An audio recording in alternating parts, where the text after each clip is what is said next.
আয় তরকারি রানলে শুধু আয় খাইতে পারে আত্মন হুয়াদ লাগে তো বাকি মানুষ খাইতে পারে না, এটা কি আর দোষ? আয় কিচ্ছি হ্যাঁ আয় তরকারি রানলে হয়তো একখানা অলিভ বেশি যাবো না একখানা মরিচের গুঁড়া দুগে বেশি যাবো, তো এটা কি আর দোষ? মরিচের গুঁড়া দুগে বেশি হলে একখানা হেড জ্বলে আর কি, তো এটা কি আর দোষ? আনের হেডে সহ্য হয় না, আর লবণ হয়তো একটু বেশি যাবে, এটা কি আর দোষ? তরকারিতে আমি সুন্দর মতো রাঁধি, সুন্দর মতো হয়তো জোল কিনে একটু হুয়ে যায় আর কি, নইলে হয়তো আলু কিন সিদ্ধ ঠিক মতো না, এটা কি আর দোষ?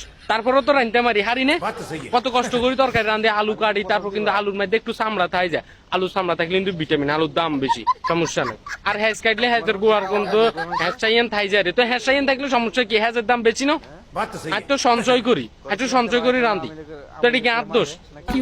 আপনারা রুমে কেউ খাইতে না রান্না, এটা কি আর দোষ?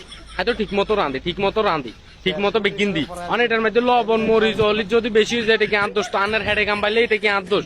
আর তো কিছু না, তো হুয়াদ করি খাই, আর তো হুয়াদ লাগে, সেই স্বাদ আই রানলে স্বাদ হয়, আপনারা খাইতে না রান্না আই রান্না, তো এটা কি আর দোষ? তো বিদেশ করলে